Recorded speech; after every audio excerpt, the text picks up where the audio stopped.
Bonjour et bienvenue sur la mécanique universelle. Alors aujourd'hui nous sommes jeudi 27 octobre 2022 et je vais continuer un petit peu mon avancée dans cet ouvrage de René Guénon que j'ai trouvé en occasion dans un magasin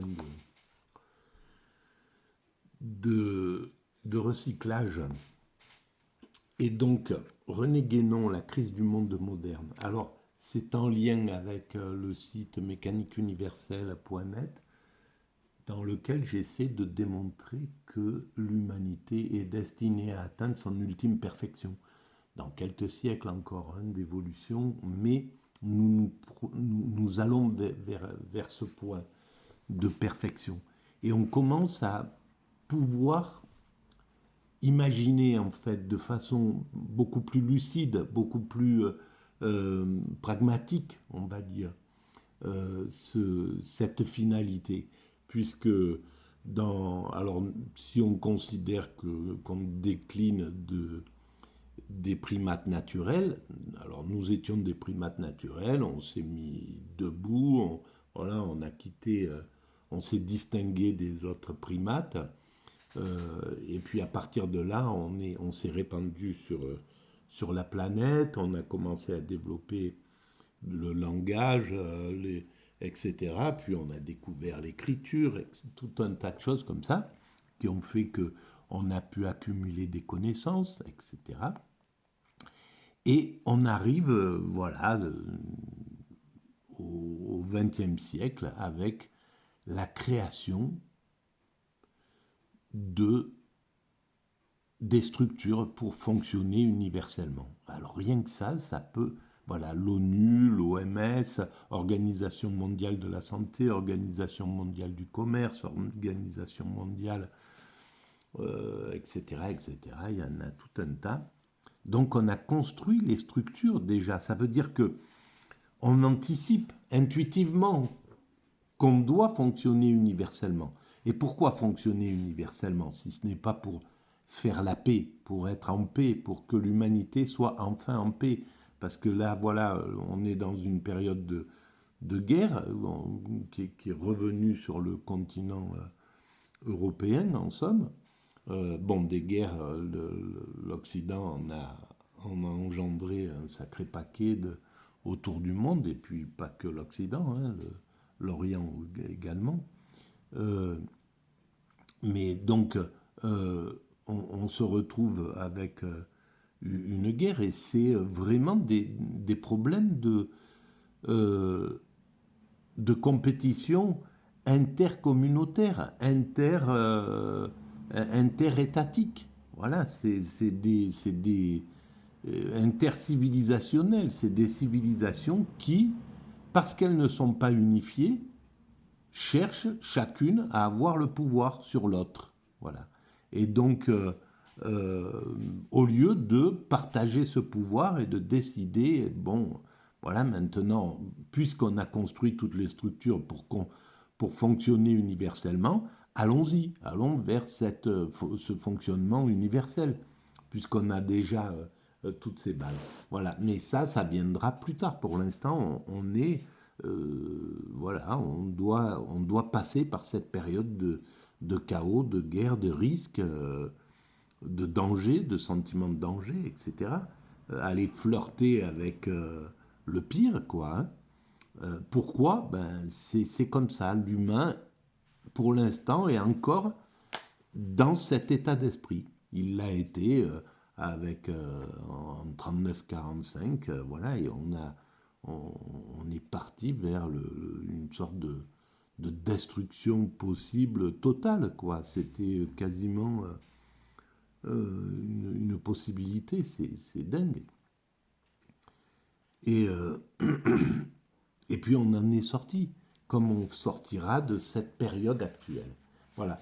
Alors, le chapitre précédent, le chapitre sur lequel j'étais en train de travailler, sciences sacrées et sciences profanes. Voilà, je pense que je l'ai. Je vais pas avancer parce que j'ai pas envie de travailler trop longtemps sur René Guénon. J'aimerais passer sur d'autres choses, alors que c'est très très intéressant, hein. René Guénon, je le découvre et c'est hallucinant d'intelligence, etc. Bon, la seule chose, c'est qu'il y a une vision un peu critique, mais elle est nécessaire. Critique du monde occidental. C'est une critique c'est une analyse des relations entre l'Orient et l'Occident. Les qualités de l'Orient, les qualités de l'Occident, les défauts de l'Occident, les défauts de l'Orient. Voilà. Et donc, mais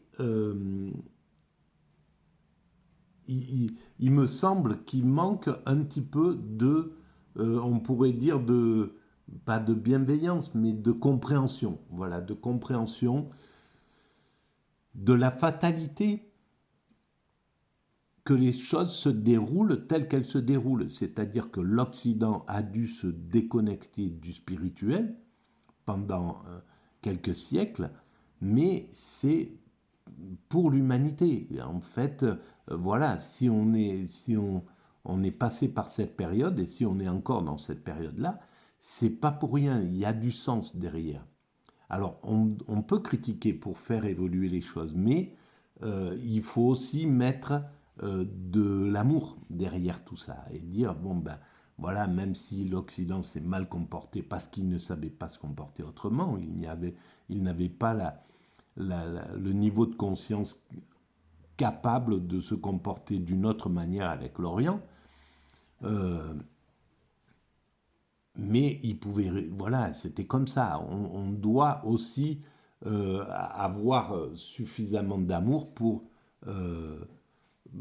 accepter que, bien sûr, c'est difficile, hein, pour ceux qui ont vécu la colonisation, l'esclavage, le génocide américain, voilà, c'est compliqué de voir que l'Occident, de rester stoïque vis-à-vis du comportement occidental. Et l'Occident devra aussi justifier et devra rendre des comptes par rapport à ce comportement. Mais voilà, on doit comprendre la complexité aussi des choses, c'est nécessaire et c'est important.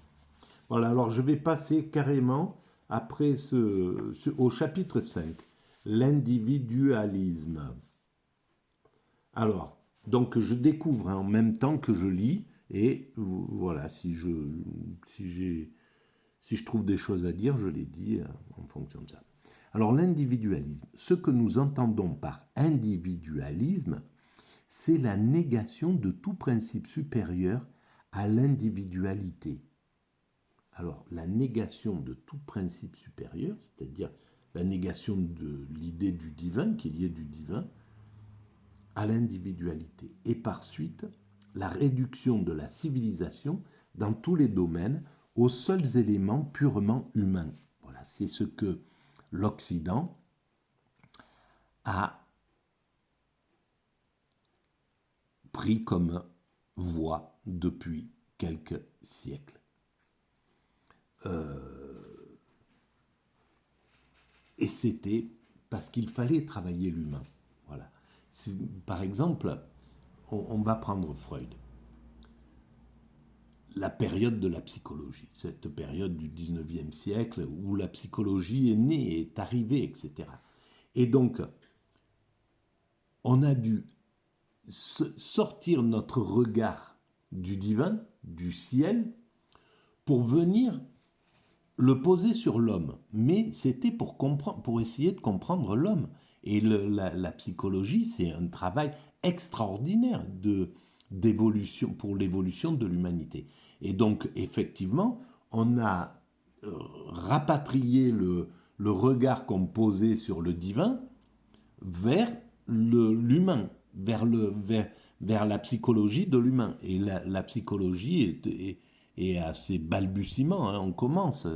Il faudra encore peut-être quelques siècles, au moins déjà quelques bonnes décennies, pour que la psychologie puisse rentrer vraiment dans l'humanité. et s'occuper des familles dès l'origine, détecter les familles maltraitantes, les, les, les familles qui empêchent l'empathie de leurs enfants de se développer, etc., ou le système, ou les groupes, voilà. Et donc travailler sur ces psychologies pour aider l'être humain à développer son empathie, à gérer ses psychopathologies, à les soigner dès l'origine, etc., etc.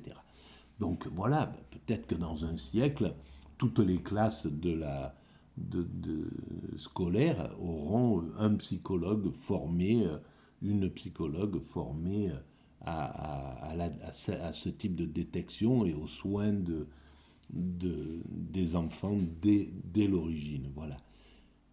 Et donc, je pense qu'avec ça, on enlèvera, on pourra faire tomber les 500 000 personnes qui sont détenues en ce moment. Là, je ne sais pas combien, si c'est 500 000 ou si c'est 50 000 en France. Bon, mais voilà, dans le monde, on ne sera plus obligé de passer par la case prison, on ne sera plus obligé d'aller apprendre à les règles de vie par la souffrance de la prison. Voilà, et par la souffrance qu'on a infligée aux victimes, etc. Donc, tout ça, mais ça prend du temps. Voilà. On peut imaginer que dans 100 ans, on en sera là, sans doute, et que la psychologie aura fait vraiment des progrès considérables et qu'on aura mis vraiment de l'argent là-dedans pour soigner l'humanité. Voilà.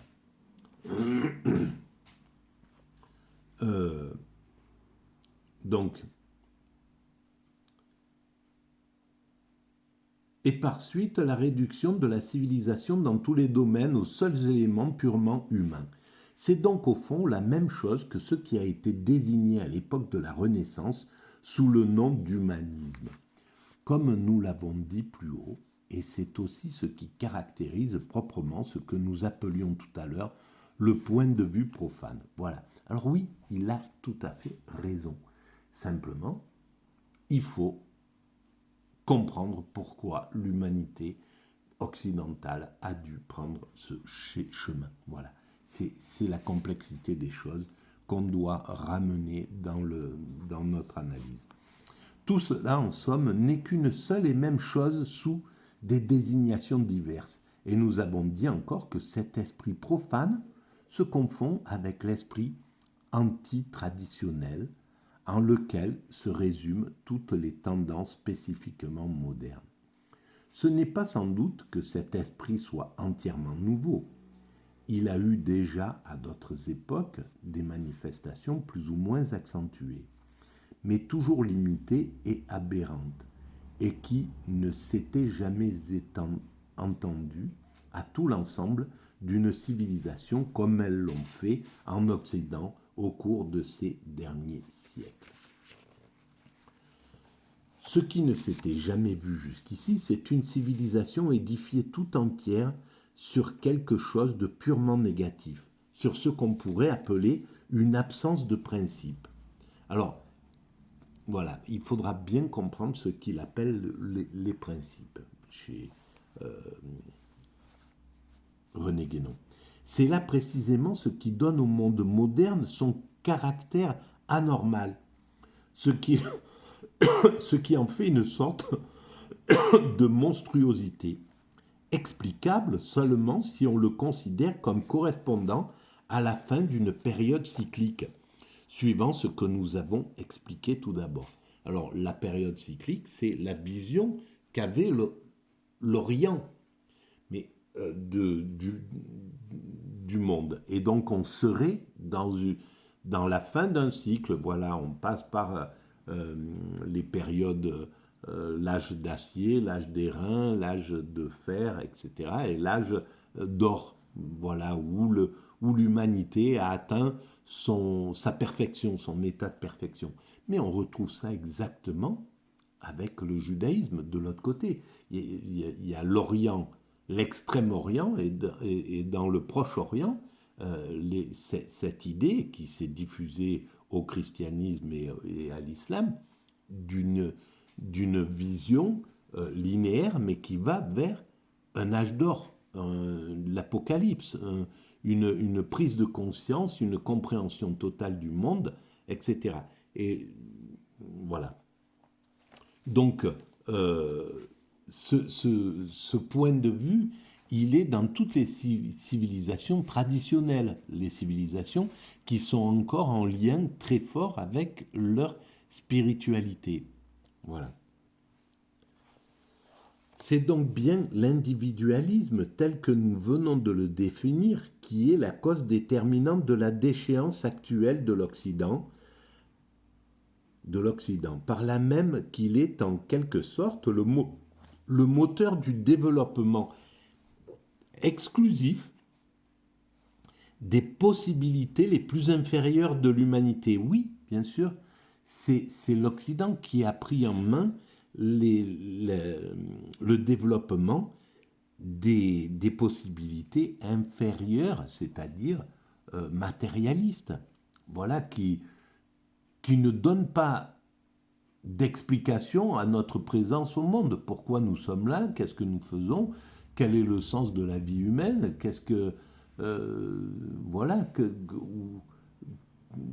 qu'est-ce qui a créé cet univers, etc. Donc, ce matérialisme développe par contre tout à fait les structures de communication, le marché intercontinental, voilà, construit, l'Occident construit les structures matérielles de cette humanité. Et c'est énorme. Mais bien sûr, c'est inférieur parce que ça ne donne pas de sens à la vie, au vivant. C'est le principe de l'être et de l'avoir. Là, on travaille sur l'avoir, sur ce principe-là, mais on ne travaille pas le fond de l'être humain. Dans, évidemment que l'Occident travaille également le fond de l'être. Ben voilà, par exemple, la psychologie, beaucoup de choses qui ont été inventées par l'Occident, et à tous les niveaux, même d'ailleurs, le progrès technique oblige l'homme à acquérir une certaine maîtrise de lui-même. Voilà, on doit se concentrer pour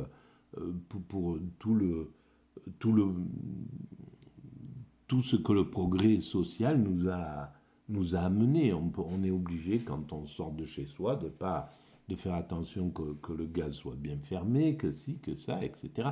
C'est tout un tas de choses qui obligent l'être humain à travailler sur sa concentration, donc à maîtriser, chose que quand nous étions des primates naturels, nous ne pouvions pas faire, nous ne savions pas faire. Donc la technique, comme la spiritualité, comme toutes les dimensions de l'évolution humaine servent à cette maîtrise. Voilà, quand nous étions des primates naturels, on ne pourrait pas, si on revenait à notre origine avec l'état d'esprit qu'on avait, on ne pourrait pas gérer tout ce qu'il y a à gérer dans une maison. On serait comme des bébés avec des prises électriques, des trucs, voilà, on en serait à ce niveau-là. De celles dont l'expansion n'exige l'intervention d'aucun élément suprahumain et qui même ne peuvent se déployer complètement qu'en l'absence d'un tel élément, parce qu'elles sont à l'extrême opposé de toute spiritualité et de toute intellectualité vraie. Voilà, alors, intellectualité vraie, c'est pareil, c'est quelque chose, voilà, en somme, c'est l'intellectualité qui permet de se poser les questions métaphysiques, en somme, hein, parce que le monde occidental est intellectualisé à bloc, mais il a une intellectualité superficielle, de base. Oui, on est intelligent au niveau adaptatif, mais on a perdu, le monde occidental a perdu cette intelligence qui, qui a une vision euh, hypermétrope des choses, qui peut se poser la question de qu'est-ce qui a créé cet univers, pourquoi nous sommes là, enfin qui peut se poser les questions métaphysiques, chose que l'Occident ordinaire, on va dire, ne se pose plus. Même les philosophes d'ailleurs contemporains, bien des philosophes contemporains ne se posent plus la question du divin ou de quoi que ce soit. Ils restent sur du matérialisme total et donc ça réduit complètement leur intelligence. Hein. En fait, c'est pour ça qu'ils peuvent se, que, voilà, aller s'attaquer à des choses sans les comprendre. Voilà, un philosophe s'est attaqué à Freud, par exemple, par la petite bande, quoi, par le petit. La critique, elle était sur son comportement déviant. Bon, oui, effectivement, on peut faire un livre, on peut tout regarder à travers ce prisme-là, mais on ne comprend pas l'importance de l'apport psychologique à l'humanité à ce moment-là. Et donc, voilà, qu'on dénonce des choses, c'est très important, mais on doit avoir une vision panoramique de l'œuvre d'un auteur et pourquoi elle est là. Ça n'empêche pas qu'il faut critiquer tout ce qui est critiquable dans cette société, c'est fondamental. Mais on ne peut pas partir sur ces choses-là. Et c'est comme, voilà, les réductions de ces philosophes qui passent à la télévision. Là, je parle de ceux-là, parce que des philosophes qui travaillent dans leur coin tranquillement et qui s'intéressent justement à, à toutes les formes métaphysiques de la pensée, il y en a en pagaille, évidemment. Mais malheureusement, le monde occidental ne les laisse pas passer à la télévision et donc nous donne tout ce qui est manichéen, quoi, toute la philosophie manichéenne, voilà, décrète que telle religion est stupide, que tel truc est... Enfin voilà, c'est des sortes de pathologies. Ils soignent leur pathologie, leur agressivité, leur appartenance forcenée et qui ne lèvent pas la tête de leur groupe de leur groupe d'existence, quoi, et qui ont perdu vraiment beaucoup d'intelligence à ce niveau-là. Bon, je continue. L'individualisme implique tout d'abord la négation de l'intuition intellectuelle, en tant que celle-ci est essentiellement une faculté supra-individuelle et de l'ordre de connaissance qui est le domaine propre de cette intuition, c'est-à-dire de la métaphysique entendue dans son véritable sens. Voilà, alors, cette intuition intellectuelle, en fait, c'est celle qui, on est 8 milliards sur cette planète. Je pense que pour 7 ou même 7 milliards 900 millions, l'intuition intellectuelle les pousse à croire qu'il y a du divin, qu'il y a un principe créateur, que cet univers ne s'est pas créé de façon stupide, qu'il y a quelque chose. Voilà, mais c'est que de l'intuition, puisqu'on n'a pas la clé, on n'a pas, on n'a pas un papier signé du divin, je suis présent, je suis posé là-bas, etc. Je suis en même temps dans l'univers sous cette forme-là, et je suis, c'est moi qui ai créé cet univers pour telle et telle raison, etc. On n'a pas ça, évidemment.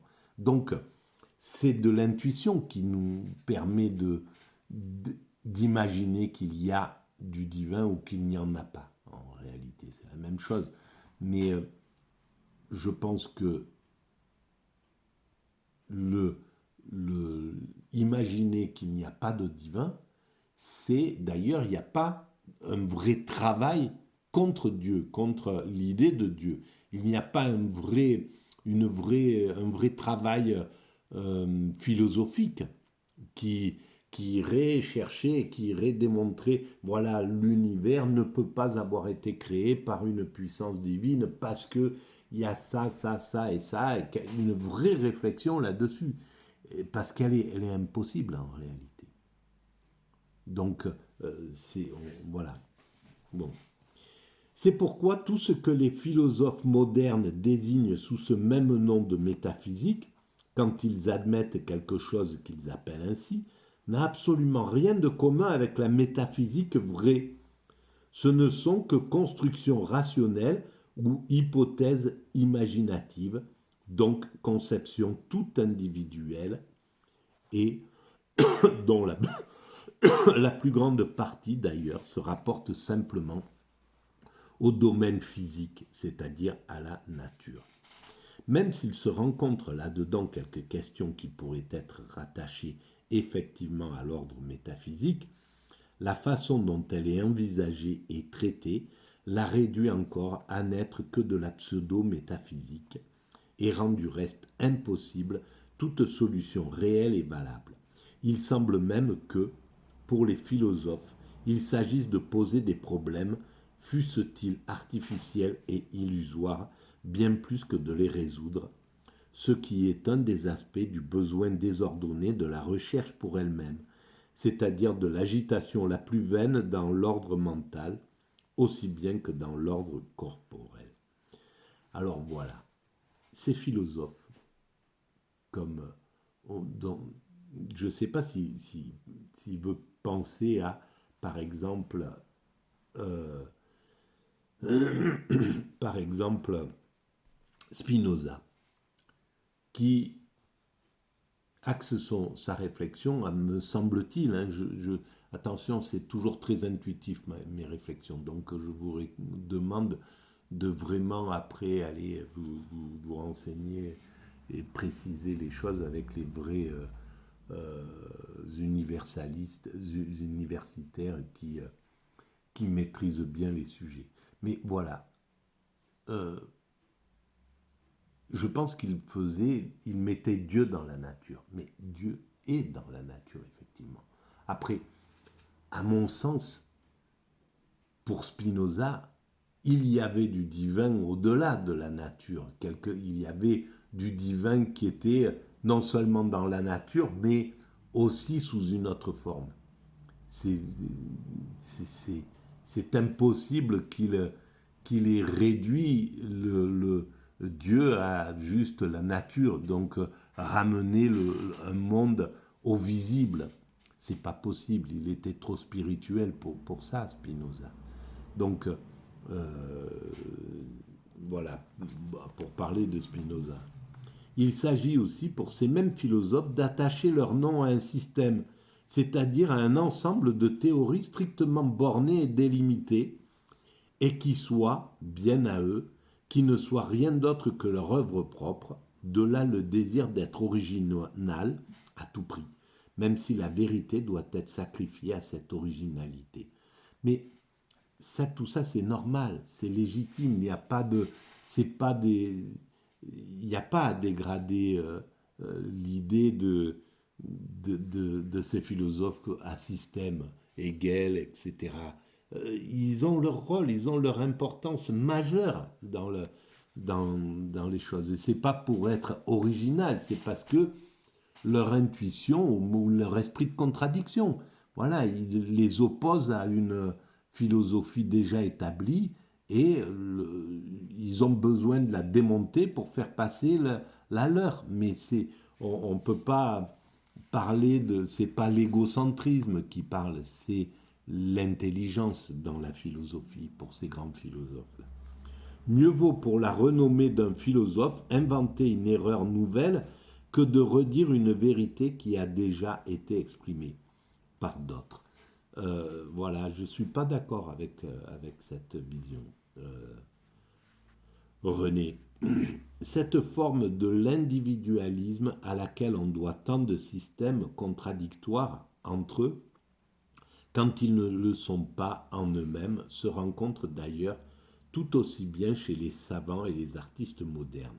Mais c'est peut-être chez les philosophes qu'on peut voir de plus nettement l'anarchie intellectuelle qui en est l'inévitable conséquence. Et c'est clair que pour avoir suivi quelques cours de philo à la fac de Nice, il y a peut-être 2-3 ans après avoir découvert ma théorie et l'avoir construite en somme. Donc je suis allé suivre quelques cours et je me suis rendu compte à quel point on était dans ce monde pragmatique et où les profs de philo devaient démolir en fait, écarter tout ce qui était spirituel des philosophes dont ils parlaient. Et c'était valable pour Platon, pour Spinoza, pour Bergson, pour d'autres philosophes. Ils devaient les rendre plus matérialistes que ce qu'ils n'étaient en réalité. Parce que Platon, sans le spirituel, ça n'existe pas. Platon, c'est pas un philosophe qui est un philosophe matérialiste, un philosophe du... Il avait une vision très forte de ce qui était de l'au-delà, de ce qui était invisible en somme. Et donc, on veut reprendre et enseigner de, de Platon que ce qui est, on pourrait dire, phénoménologique. Mais ça va pas, quoi. Et c'est pareil pour Kant, c'est pareil pour tous ces philosophes, et sans doute pour, euh, pour Descartes. Voilà, on l'a ramené à la rationalité. Et par bonheur, j'ai suivi 2 années, et je discutais un petit peu avec les profs comme ça. J'ai suivi 2 années les cours euh, quand voilà, j'y allais en tant qu'auditeur libre. Et la deuxième année, le professeur de phénoménologie, qui est un professeur génial, Monsieur Lavigne, a fait une une session après avoir travaillé sur Husserl, l'année où je suis rentré en contact avec lui, il travaillait sur Husserl et qui était d'abord, il arrivait à expliquer, il y avait une pédagogie chez ces professeurs qui ne sont pas bouffés par leur ego, là, qui sont extrêmement humbles par rapport à la créativité de tout ce qu'ils enseignent. Ils ont, ils sont en mission, quoi. Voilà, c'est formidable leur façon d'enseigner. Et donc, il a fait, après avoir travaillé donc sur Husserl, l'année d'après, c'était sur Dieu. Et bon, j'ai pas pu tout suivre parce que j'étais assez malade à l'époque. Quand même, voilà, je respirais très, très, très, très mal. Et ça s'est amélioré depuis, fort heureusement. Et donc, j'étais extrêmement fatigué, j'arrivais pas à suivre. C'était vraiment pénible de, de pouvoir écouter, de pouvoir être là. Mais voilà, il y avait cette vision donc, de revenir dans cette idée de ce que pouvait être Dieu, en fait, de la réflexion sur Dieu, de se reposer les questions sur Dieu. C'était quand même assez intéressant. Voilà ce que j'ai à dire à ce niveau. Donc, l'anarchie intellectuelle, voilà. Est-ce que je continue? Oui, allez, je continue un petit peu. Dans une civilisation traditionnelle, il est presque inconcevable qu'un homme prétende revendiquer la propriété d'une idée, et en tout cas, s'il le fait, il s'enlève par là même tout crédit et toute autorité, car il la réduit ainsi à n'être qu'une sorte de fantaisie sans aucune portée réelle. Je vais arrêter là, non, en fait, voilà, pour cette vidéo. Merci de votre écoute.